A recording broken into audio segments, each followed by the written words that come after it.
ഒരു ബാറിന്റെ ലാഭം എത്രയാണ്? കേരളത്തിൽ ബാറുകളുടെ എണ്ണം കൂടി വരുന്നു.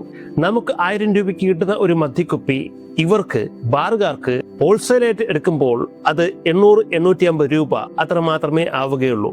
എന്നാൽ ബാറിൽ വരുന്ന ജനങ്ങൾക്ക് ഇത് സ്മാൾ പെഗ്, ലാർജ് പെഗ് എന്നീ അളവുകളിലായിട്ട് ഒഴിച്ചു കൊടുക്കപ്പെടുന്നു. ഇങ്ങനെ നോക്കുകയാണെങ്കിൽ ഒരു കുപ്പി ഏകദേശം 12 ലാർജ് പെഗ്സ് ആയിട്ട് നമുക്ക് കണക്കാക്കാം. വില നോക്കുകയാണെങ്കിൽ ഈ ലാർജ് പെഗ് 60 രൂപ മുതൽ 300 രൂപ അതുവരെ വിറ്റഴിയുന്നുണ്ട്. അതായത് ശരാശരി നമ്മൾ ഒരു 160 രൂപ എടുക്കുകയാണെങ്കിൽ ഈ 12 ലാർജ് പെഗും വിറ്റഴിയുമ്പോൾ നമുക്ക് കിട്ടുന്നത് ഏകദേശം 1900 രൂപ അടുപ്പിച്ച് കിട്ടും. അതായത് ഏകദേശം മൊത്തം ലാഭം 1100 രൂപ ഒരു കുപ്പിയുടെ മുകളിൽ. എന്നാൽ അങ്ങനെയല്ല. ഇവിടെ ബാർ ലൈസൻസ് എടുക്കാൻ തന്നെ 30 മുതൽ 85 ലക്ഷം വരെ ലൈസൻസിങ് ഫീ ആയിട്ട് സർക്കാരിന് അടയ്ക്കണം. വേണ്ടത് കുറഞ്ഞത് ഒരു 3 സ്റ്റാർ ഹോട്ടലാണ് ഒരു ബാർ സെറ്റപ്പ് ചെയ്യാനായിട്ട്. മാത്രമല്ല വാടക, ശമ്പളം, കറണ്ട് ബില്ല്, ലൈസൻസ് ഫീ ഇതെല്ലാം ചേർത്ത് ഒരു 15% മുതൽ 20% വരെ ഒരു കുപ്പിയുടെ മുകളിൽ നിന്ന് ലാഭം ഉണ്ടാവുകയുള്ളൂ.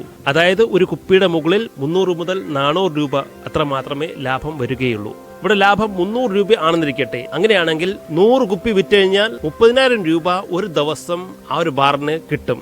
ലാഭം എങ്ങനെ കൂട്ടാം? അവിടെയാണ് ടച്ചപ്സ് വരുന്നത്. അതായത് ബീഫ് ഫ്രൈ, ചിക്കൻ ഫ്രൈ, കപ്പ ഇതുപോലെയുള്ള ബാറിൽ കിട്ടുന്ന ടച്ചപ്സിന് 200 മുതൽ 300% വരെ ലാഭം കൊയ്യാം.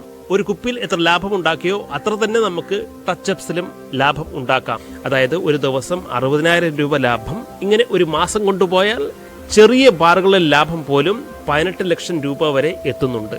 നേരെ മാനേജ് ചെയ്യാൻ പറ്റിയില്ല കാര്യങ്ങൾ, അല്ലെങ്കിൽ മറ്റെന്തെങ്കിലും ചെറിയ ലോസ് ഉണ്ടായി, എന്നിരുന്നാൽ തന്നെ 8 ലക്ഷം മുതൽ 15 ലക്ഷം രൂപ വരെ ചെറിയ ഒരു ബാറിൽ തന്നെ ലാഭം ഉണ്ടാകുന്നുണ്ട്. നേരെ ഇൻവെന്ററി മാനേജ് ചെയ്താൽ ബ്ലാക്കിൽ ആരെങ്കിലും വിൽക്കുന്നില്ല എന്നുണ്ടെങ്കിൽ, അതിലുപരി ചോർച്ച അടക്കുകയാണെങ്കിൽ തന്നെ ലാഭകരമായിട്ട് ഈ ഒരു ബാർ ബിസിനസ് കൊണ്ടുപോകാൻ പറ്റും.